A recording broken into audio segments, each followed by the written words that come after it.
All right, guys. Am I late? No, I'm not. Okay, so welcome to the Ravit show. And as we know, today our special guest is Steve Nouri.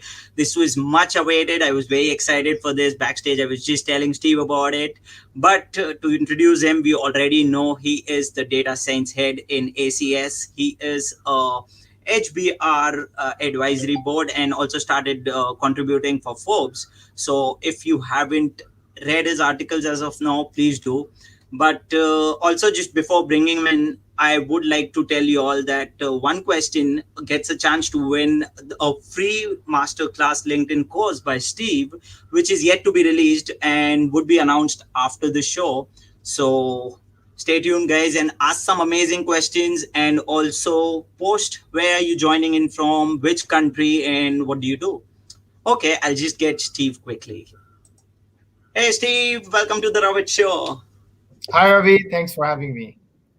Yes, amazing. It's good to have. I was just telling folks how excited I was being an host out here to have you on the show, obviously, because of the things what you have done here. I'm just waiting a little for few folks joining in. People are already there. Okay, Vinay was there. Hi, Vinay. Ravit. Vinay, 1 minute to go. Okay, Vinay, we're finally here. Hi, Alok. How are you? Hi, Ravi. Okay. Yeah. LinkedIn user. This is exciting. I'm so sorry. LinkedIn user is Kate. Hey, Ah, Kate. How are you? Why does okay. it show this weird stuff? I don't know. Too early morning there. Yeah, I guess. Yes. Okay. Hey, Steve. So, Hello. everyone registered a year. Good to see you, Ravit and Steve. Hey, Neeraj Satpal.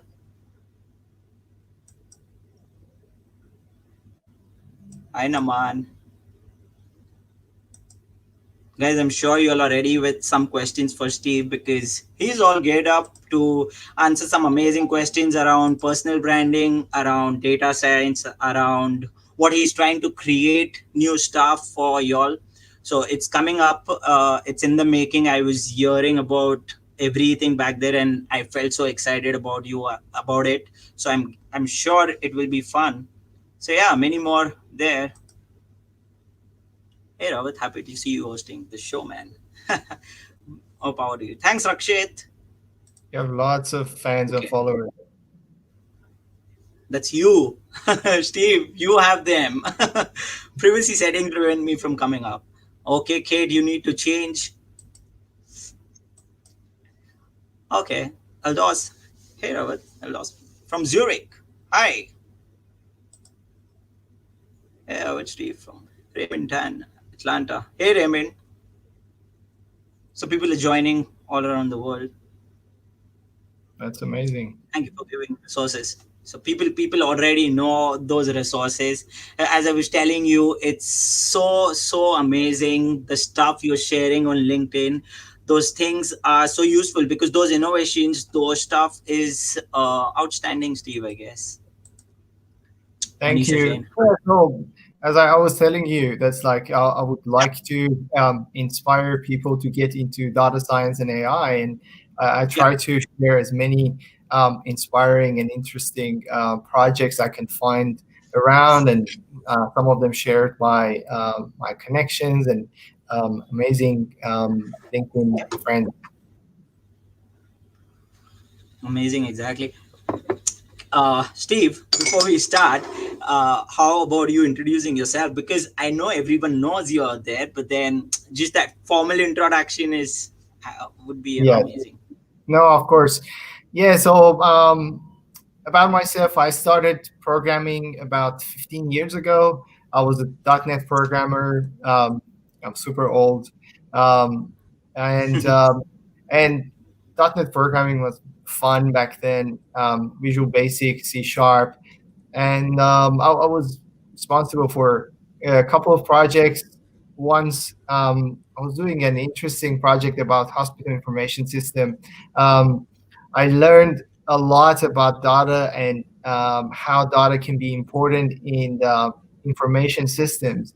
And as I was searching about how to leverage data, I just stumbled upon this great article about data science at Harvard Business Review. by DJ Patel, and from there I got in love with data science. They called it sexiest job, but I think that's a little bit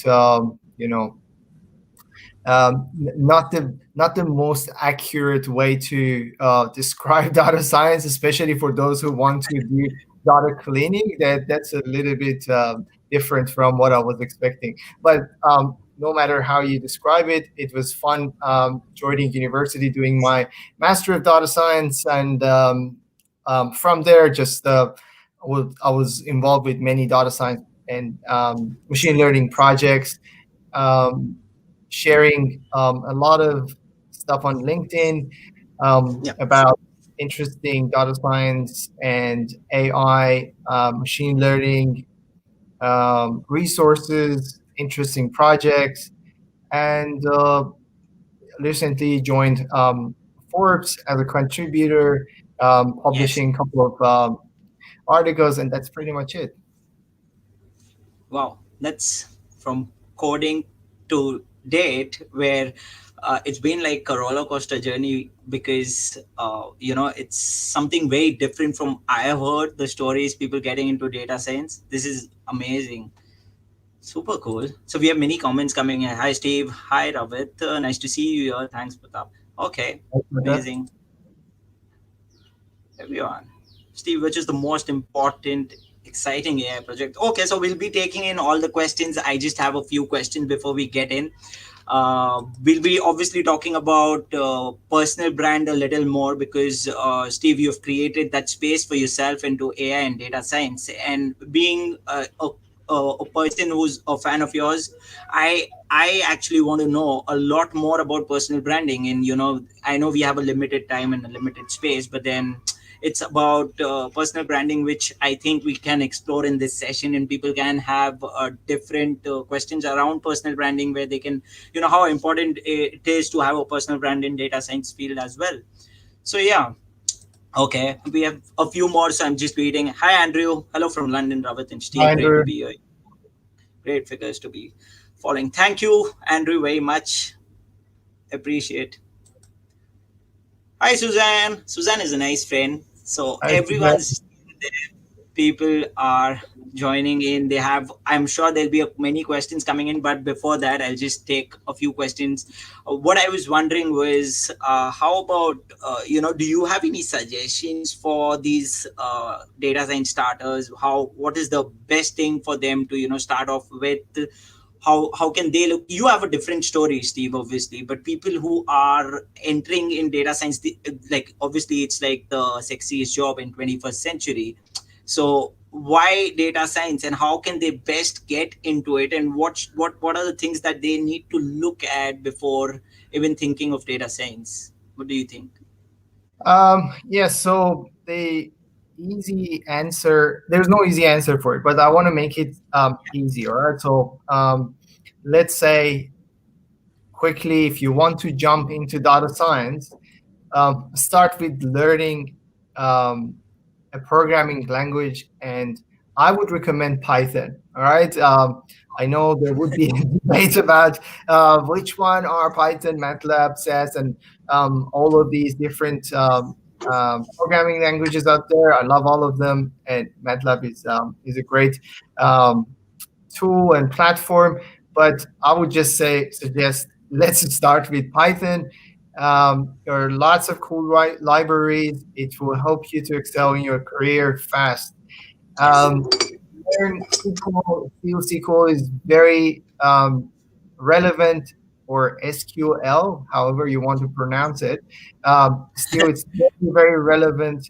Um, Most of our Let's databases start. still um, are still relational databases, tabular databases, and you can leverage your skills very much querying the data from database and making your data set. All right, so that a lot of time you can't find the data set on Kaggle. It's already um, kind of curated a little bit, and that's not the case in the real world. From Yeah. there, I would say jumping into more basics of data science and machine learning, which is mathematics. It looks scary. I know if you're a fan of um, Professor Andrew Nagoyan, which I'm actually a fan, great fan. I was always following his courses. He usually says, "Doesn't matter, you will learn it later." Um, do learn machine mathematics. It will be needed. Believe me. Plug and play would work for some time. You can learn some stuff from connecting your data set to models already built. But at the end of the day, you will need these fundamentals if you want to succeed in your career. Um, Pretty much deep learning is the answer for most of the questions out there. As a machine learning algorithm, I would say learn all of the machine learning algorithms, but finally, the winner is a deep learning these days. Everything just they Yes. throw it to the deep learning and they get pretty much good result out of it. I know a lot of people say um, if regression can do the job, why use deep learning? All right, I totally agree with that. You don't need to use a sledgehammer if you can just, you know, you use something easier and smaller to break it. But anyway, most of the problems, real world problems right now, need some understanding of deep learning, Yeah. and I guess that's a good start. And clouds, I can't say how important it is to learn how to use cloud platforms. All right, Yeah. um, learn some DevOps, some um, you know, some beginner understanding of DevOps is important for any data scientist these days. Um, Yes. I know a lot of people say that's for data engineers, but no, it's not just for data engineers. You're going to use it. You need Yes. to know about Dockers. You need to know about Kubernetes if you want Yes. to. Exactly. That's amazing. I guess, when you just started off with Python, people out there supporting Python, obviously, there's always been that conflict between Python or maybe some other language. But then I Yep. think majority here is with Python. So Jeremy says Python is king. Dr. Sailesh Jain says, three cheers for Python. Python is there. It's always there. People love it and it's like the base. But definitely, I'm not getting into that conflict. I let people up open the conversation to you and reaching out to you, Steve, about I'm Python. happy. But then, I'm happy yes, to answer the questions about why Python, but it will take some time. yes, exactly. So there's people like I very much accept your point regarding Python being the king, and it is robust. Yes, definitely. We have a few questions as well coming in. So okay, it's regarding the journey, obviously. So Anvesh Saxena asked, "Hi Ravit and Steve, what would you differently, okay, do differently if you had to start scratch and transition into data science journey?" Okay. Um, yeah, so I definitely loved my own journey because programming is like a basic for any data scientist. It's basic skill, Yes. right? Um, I definitely didn't miss out those years that I was programming behind my PC, and I was loving it. Definitely, it helped me. There are lots of soft skills and hard skills transferable. Problem solving, that kind of algorithmic understanding and best practices, most of them will be transferable. So I definitely think that I used most of my experience to excel in the career.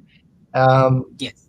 but if I want to just like do it again, definitely I would follow the steps that I just mentioned a Yes. couple of minutes ago. That would be more streamlined.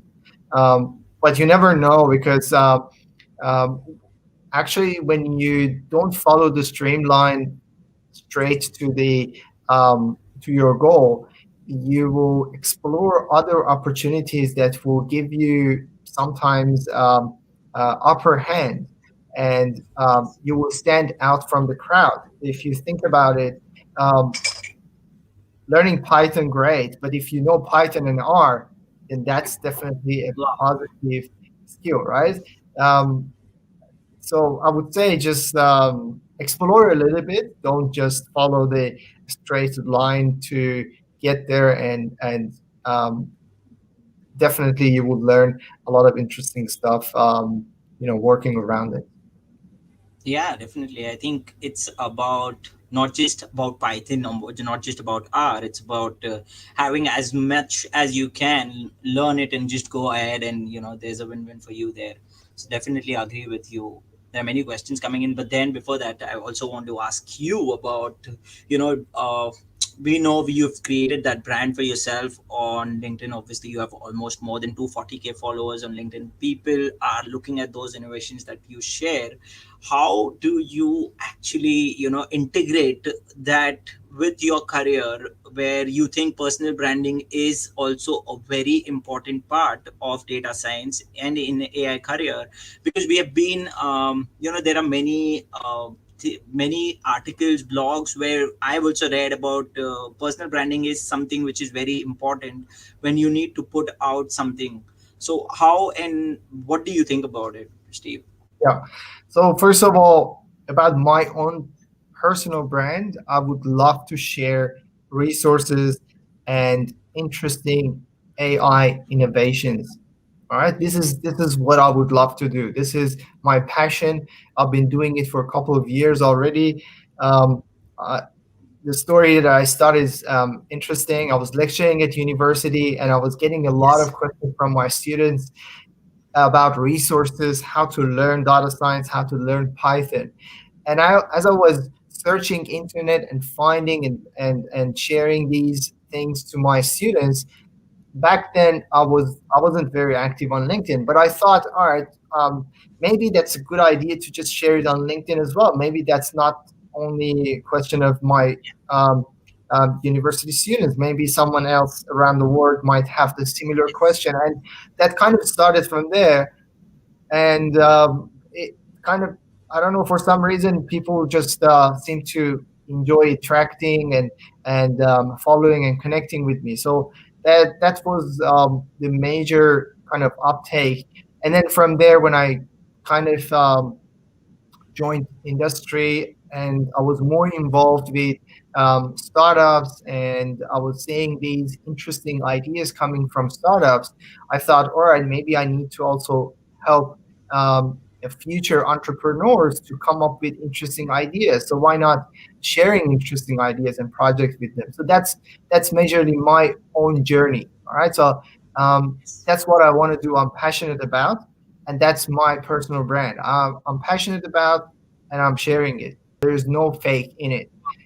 That's the answer for everyone who wants to have a personal brand. Make sure you do something, you share something that you love, you enjoy, you know about it, and even if you're not an expert, that's totally fine. You don't need to wait to become an expert in something and then share about it. As you're learning, you can share your journey, your learning journey with others. If you learned one specific library in Python, maybe you learned Pandas yesterday, and there was some specific tips and tricks that you loved about it. Believe me, many people are waiting to learn that tip and trick from you. All right, just share it.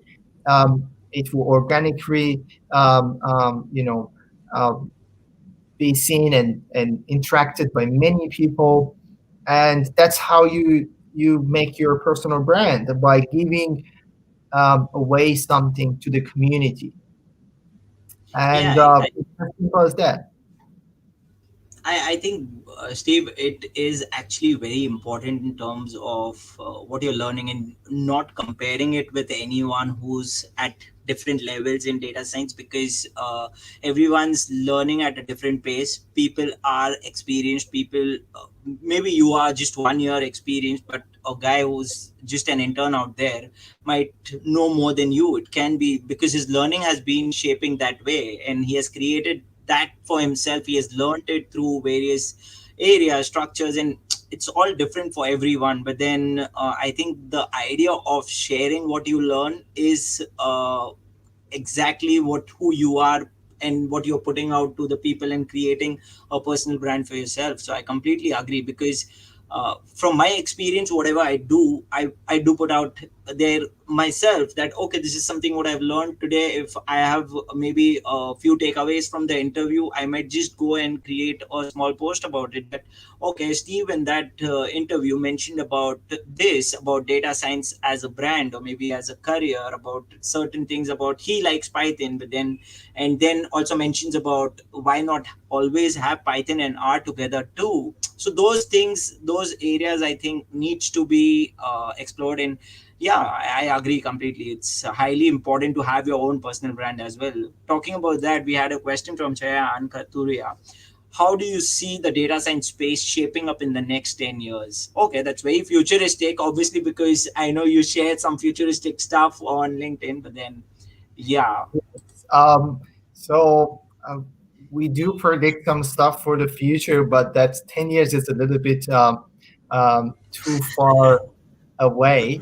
I can tell you, based on the trends, you can see a lot of different tasks that the data scientists used to do are being automated right now. Auto ML, and we used to do hyperparameter tuning manually, and that's pretty much not very relevant anymore. So there will be a lot of automations still going on, and I would say the data science. The good news is the data science. I think for at least in 5 years will be still relevant and similar to what we are doing. It will be much more tools and platforms available. um, Probably you will see more trends of having these algorithms integrated into the cloud platforms. And let's say if you want a recommender system, here you go. This is your recommender system already implemented in a cloud. You don't need to think about it, and most of the algorithms will follow the same um, kind of steps. And yeah, from different angles, we can talk about how it will evolve. And I just would say that um, if you're a data scientist and you're worried about your job in future, just make sure you have an open mind about the changes and be ready to upskill. Things will change quickly. One day we were using one library um, that is not relevant anymore. Maybe they don't update it anymore, and the other library will just replace it. So it's just lifelong learning, I guess, is the key to survive as a data scientist. I mean, it's for every career, it's important, but I guess in a um, you know very high paced change careers like AI and data science, it's even more relevant. Yes, makes sense completely. Also, talking of that, Suzanne was like, don't be afraid to share your knowledge. People will still come to you for advice. I guess that's like those 100%. are the golden words, Suzanne. Exactly. I agree completely, because it's about you never know in your list who knows what and who doesn't know what, and how do you teach someone what at what time, you never know, and who's reading what at what time, you never know. So yeah, it's always amazing to share whatever you have. Okay, another one from Neeraj Satpal. In the beginning, you might want to be everywhere, obviously on all the platforms, might seem relevant, maybe Twitter, all of those stuff. Yes. So but will you be able to deliver quality content on all of them? What do you think? Um, what do you mean by platform? So Uh, exactly like LinkedIn, Twitter, and many other platforms. So yeah, so a lot of people are sharing the same content in different platforms, and that's just fine as well. I don't do that. I don't have any other accounts on other platforms at this point that you're talking. I even don't have time for that. I want to have the focus on my audience on LinkedIn. But people like Gary Vee always encouraging, um, you know, yes, their own followers to just be all over the social media everywhere. Don't lose any opportunity, and that's also fine. I don't disagree with that. If you have time, you can repurpose your content for different platforms.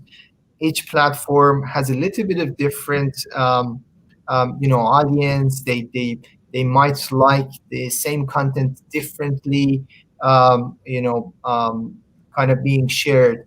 And maybe if you're doing TikTok, maybe a couple of seconds of your video will be enough, and then you can link it back to YouTube, for example. And then like these are the tips and tricks. I'm not um, an expert on like social media.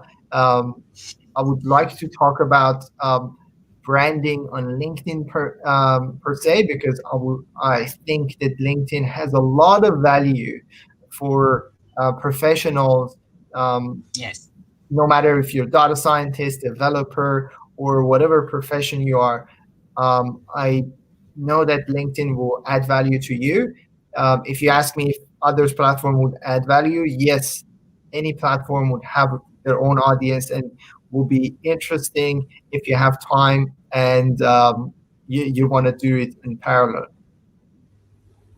Yeah, exactly. I think it's not about a particular platform as such. It's about the content where on each platform that matters and the audience. So I think yeah, obviously. But okay, I this was new for me that you're just on LinkedIn, Steve.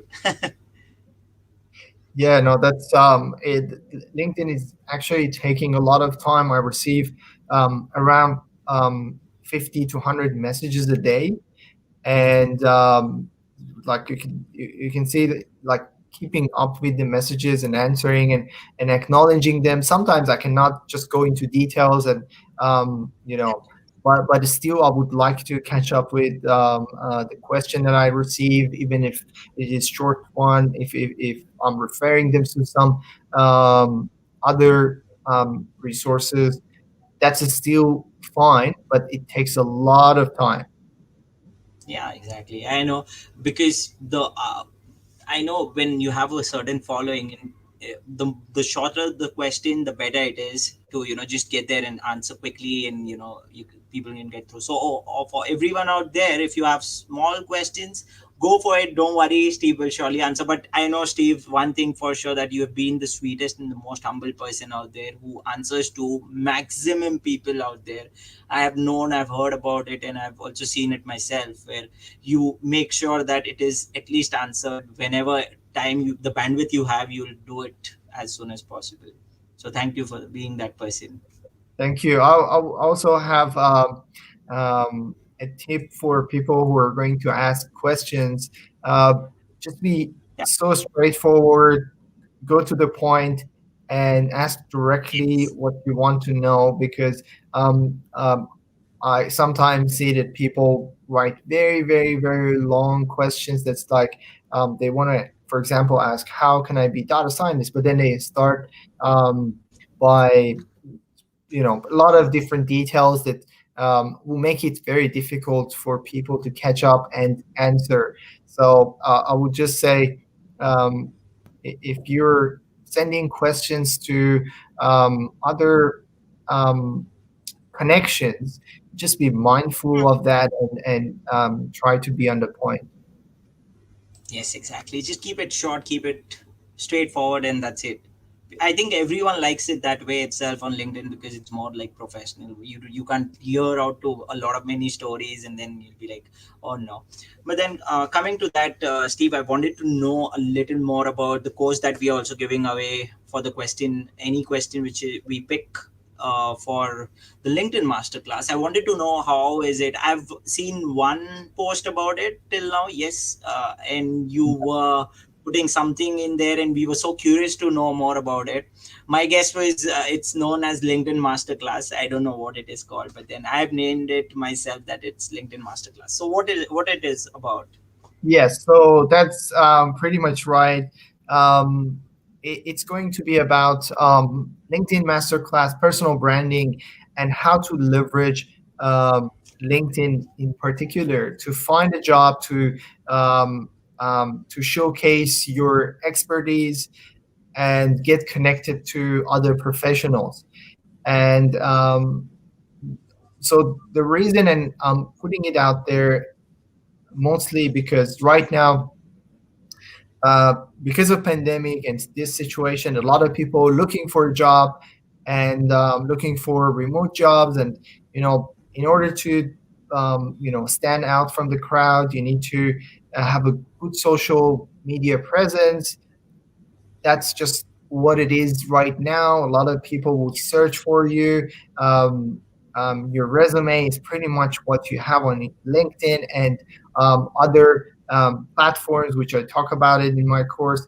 And it's going to be super straightforward, how to make engaging posts and how to find your right audience and right connections, which will be important and interesting for any professionals, data scientists included. Um, and I'm going to have one bonus section for data scientists specifically, Wow. how to make sure that you stand out. And as you know, the many data scientists um, or data science learner graduating monthly from different universities, online courses, offline courses. Um, um, I don't know, you name it, Udemy, Coursera, um, Yeah. all of these platforms are um, helping people to learn the skills. And Yeah. you need to just step up and do a little bit more if you want to be seen and if you want to be picked. So that's probably something interesting for you if you're learning right now. Even if you're senior, you want to have promotion, you want to look for a new job, or you want to get freelance job. That's still relevant to you.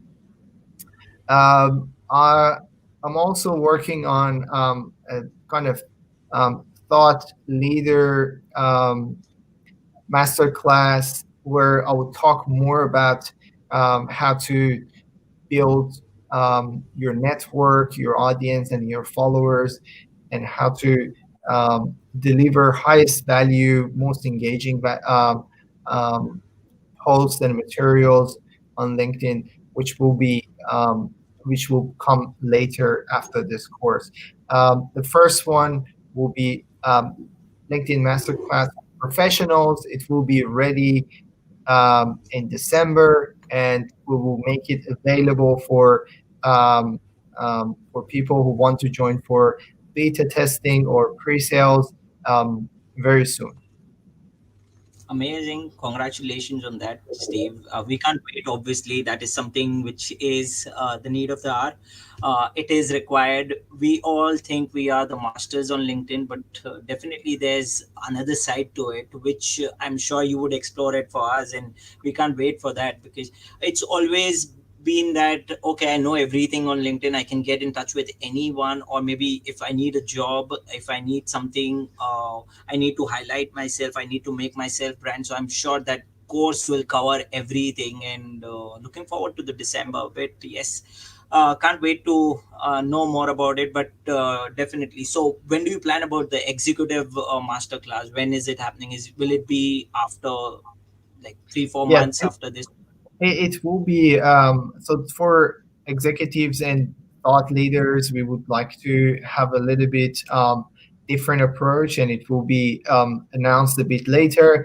I would start with one-on-one mentoring and helping people to learn and walk with me rather than Yeah. just watching some videos. And I would like to add value directly because for those people specifically, they need to understand the different way of branding for themselves as a person, different personal branding. Um, it's not something that you can just follow the best practice. You need to find your own voice. You need to find your own way of delivering your material, Yes.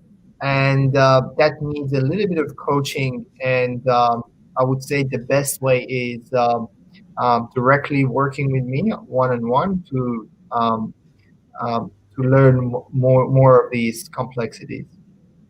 Yeah, exactly. I think that's like a bonus for us because it's coming out from you. So we're looking forward to it definitely. And it makes a lot of sense because you are there, you know how it works, and everyone is different.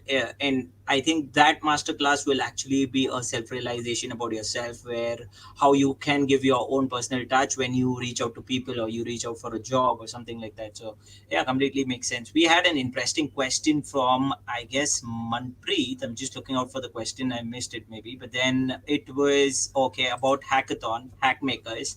So, what was your motivation behind Hackmakers, the name and the ideation? Yeah, so I'm involved with Hackmakers as a board member, and they're a team of enthusiasts. They love to help community work together, deliver some value, and find some solution for problems that we're all facing. Um, they already had organized one hackathon. It was a global AI hackathon, mostly about pandemic, and you were involved as well, Ravit, and Pact was Yes. the one of the sponsors. So the idea is having hackathon as a service available for everyone to join the platform and seamlessly run an online competition. Um, we are going to have another hackathon very soon, 20th of November. It's Amazing. digital security hackathon. If you're into this area, if you would like to learn more, check Hackmakers LinkedIn page or website. So I Amazing. always loved hackathon. Um, when I was student, I participated in a couple of them. I, I was searching about any hackathon happening around me in Sydney, and I remember even like during 1 month, I might even participate in 2 or 3 hackathons, which is usually in the weekends. So you could see that my weekends would always go with hackathons, and that was very, very rewarding for me. Personally, I met a lot of interesting people. I'm friends with many of them, and also I learned a lot from them. Especially in the first hackathon, I was super junior data scientist, and I was paired with these strangers. They were senior data scientists, and they were helping me learn more about how to use machine learning and algorithms. And that was Wow. like priceless because during 48 hours, you will get some hands-on experience from some professionals, from some seniors. You will not What? have the same, chance at university or anywhere else. So definitely take the chance and make sure you participate at least in a couple of hackathons before becoming so senior and so busy with your own life and work. Uh, there's an interesting story about our previous hackathon, the Global AI Hackathon. One of Yeah. the winners, they were a team of 5, all strangers from 5 different time zones. like from Wow. India, from US, from Europe, from Asia. They were all over the world. And I was even like, how do you, that was my question. I was like, um, it blew my mind how these people work together with all the different Exactly. time differences, and they were amazing, inspiring. Um, they kind of inspired all of us, like the organizers and mentors. It's a story that we tell all the time to others to make sure that they understand it. It doesn't need to be difficult. You just need to be there, available, and be open to collaborate with others. You might even win some prizes as well. Yes, definitely, Steve. I think those I was there and I could actually sense the energy during the hackathon because it was like almost for 2 3 days going on in the Slack channel. I could see so many messages, but so many amazing projects, such enthusiasts out there because and everyone's there was like a teaming session already, which was happening at the beginning of the session. I guess beginning of the hackathon where people can team up and they can find the members and all of those things and most of them were unknown to each other. They were complete strangers and they built from there in just 2 days. And I have had such amazing networking in there because it is an amazing experience to just go there and feel that without even creating anything. So I'm sure when if I would have been in the place where in the team where I'm creating something or a project on maybe COVID or maybe something the next topic, it is so much fun. So yeah, definitely go for Hackmakers, everyone. It's happening on the 20th of November. Obviously Steve will be there announcing about it, but still, yeah, it's an amazing conference because I know Pact had collaborated and we felt that energy in everyone. We were there as community partners but loving it. Okay, yes. So thanks Steve for about the hackathon thing because that's very important. I think for people to know, people think that hackathons are boring and there's too much energy that we need to put, but that's actually the base. And we can't imagine you be when you said you were junior there, we can't imagine you that way though. But yes, everyone has a start and you had your start somewhere. So it sounds amazing. Also talking about always when I look at you, Steve, I feel like talking a lot more about future. So I'll just ask a question which is about say a year or two. 2 years would be too big, but for a year, what is your next venture that you think you are getting into? Obviously LinkedIn masterclass is something that obviously we're looking out for in December, but what other Yes. than that in next 1 year? Um, so apart from more hackathons and like masterclass, LinkedIn masterclass, um, I'm planning to write my first book Wow. for the next year, and hopefully with collaboration with Pact, it will come up soon. I will not give away any more details about it. That's just too early stage at this point. But that's something that I always wanted to do. Put some time away and write something for people to share and use and get some insights and Yeah. get inspired by it. So that's something I would love to do. I'm writing here and there for Forbes and some other platforms, but Yeah. maybe something a little bit longer and deeper will be interesting for my audience as well. Wow, And amazing. from the book, um, I would like to be a little bit more involved with startups. So the other thing for the next year for me, I am joining as advisory board member for a couple of the startups. Um, um, Already accepted 3 startups, and I'm helping them casually 3 to 4 hours per month, giving them some of my work experience. I'm sharing my work experience with them that hopefully help them not to fall into any of the traps. As a startup, you might lose a lot of money on data science and AI projects that can be avoidable. So that's one of the major things that I would like to focus and hopefully add value to these startups, and maybe one of them become a unicorn and deliver a great solution. So we never know. That's the hope. Yes, amazing plans. But yeah, definitely we would obviously be looking at all of those coming from the LinkedIn post. But talking about the book, Lakshmi says waiting for another insightful and amazing book, Steve. Okay. So Thank people, you. obviously we can't wait to have you as an author, Steve. Practice very happy to have you as an author, and we would love to explore your stuff to the world. But yeah, we'll not talk a lot about it. Let it happen. Let the world be curious about it. It's coming. It's coming soon. That's the only thing. Yes. So, okay, I will just be taking one or two questions more maximum, and I think those questions would be just coming in from me, Steve. So, I wanted to, quickly know about how often do you visit any conferences? There was a conference which happened 2 days back, which is Data Gated conference, obviously by Kate Strachny. It was So, which amazing. was It was amazing. yes. Loved it. So, how often do you visit? Did you visit Data Gated? Yes.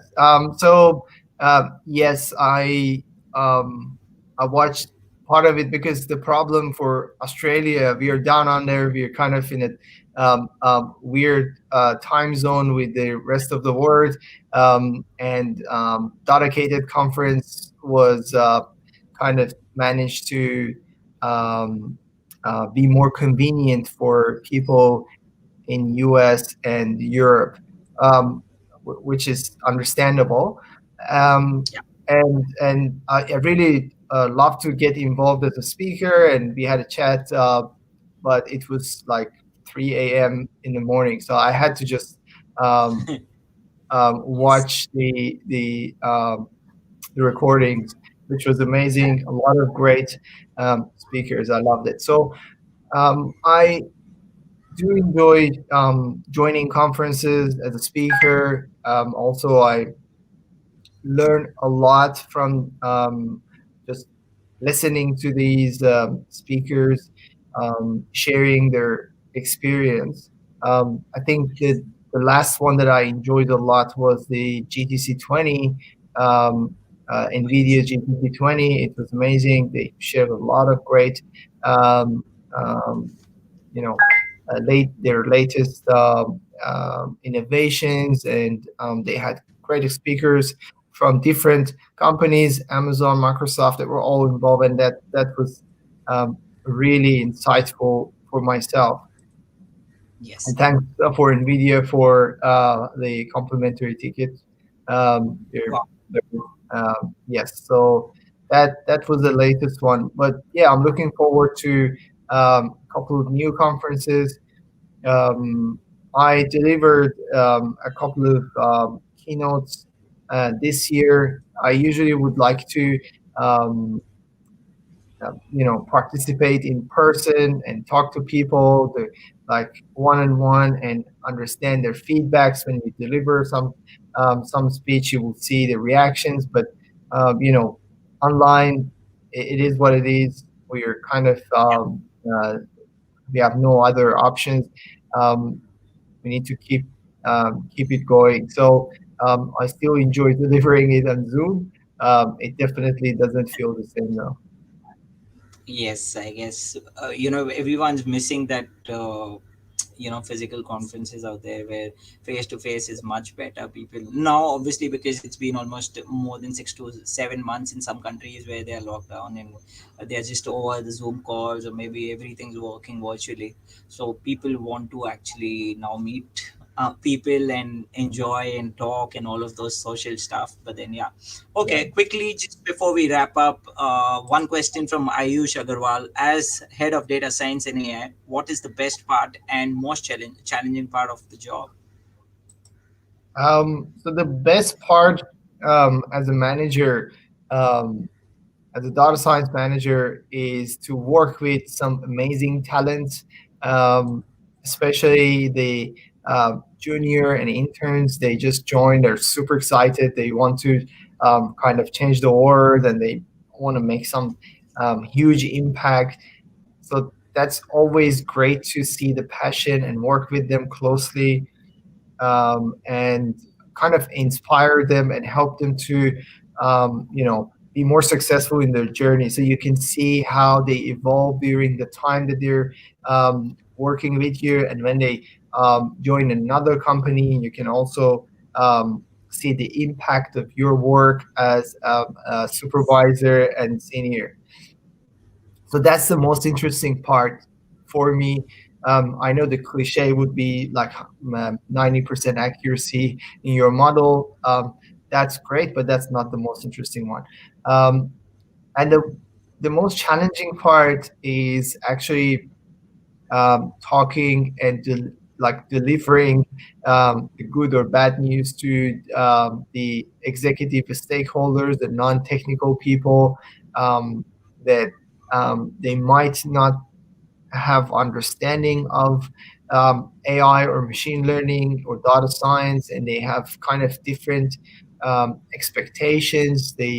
Um, a lot of them might have different understanding of the definitions, like what is agile in data science and AI, and how to make sure the failure is also being accepted and also being encouraged in a company, um, um, in a data science team. We always encourage failure because that's where we learn and we move on. But that might not be the same case for senior executive in the business. Yes. So that's always challenging conversation. Yeah, true. I guess it's in data science. I've the people I work with, I closely also work with the authors. They've always advised that you can't ever say that you've succeeded as a data scientist, or you are like the perfect data scientist. There's always something. Knowledge will be evolving. There'll be new things coming in. You'll have to evolve with that. Otherwise, you're not growing. And it's also obviously the people around you. If a person like you is a team lead, so he is obviously he has to keep everyone motivated out there, and there's always be failures coming in, but those are not actually the failures but learning point for everyone out there. So yeah, great stuff, Steve. I think okay, I know this can go on forever, but this has to end today. There were many questions which I couldn't take in. Steve would surely go back and answer those. I know there are many people are telling me that, oh, you didn't pick my questions and all of those things, but then Try to Steve would do be my going back. best and answer as much as possible. And feel free to reach out to me directly as well. If I forgot somehow to answer your question here or in the comments, I'm always available. Thank you, Steve, for being sweet always. And just before wrapping up, one question, because I belong to books, I wanted to ask which are your three favorite books that you would recommend everyone. Um, I'll give you two because I Yeah. don't remember my like three favorite books. I just remember two of them. Um, Tech Trends in Practice by Bernard Marr. Another influencer friend.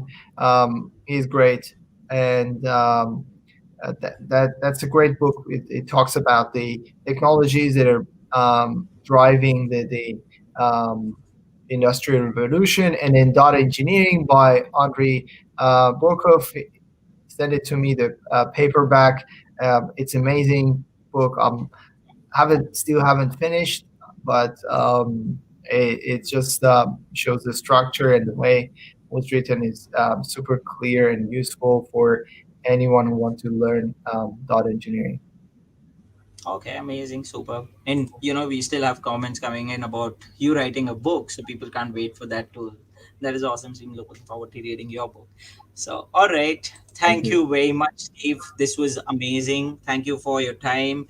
And I know there are many ventures which are coming in for you this year, next year. So we are looking forward to it. We are looking for the masterclass, and talk to you soon again. Maybe during your masterclass we'll have some session around this where we can talk a little more about the class, how it is helping people, and what are people feeling about it. So we can For have sure. that going. But thank you for being on the Rabbit Show. It was a pleasure having you, Steve. Thanks, Ravit. I enjoyed it a lot. I hope that the audience also got something out of this conversation. And I'm always available to um, reach out to me if you have any question. I can help with anything. Thank you very much. Thank you, Steve. Bye bye. Thank you, everyone, for joining in.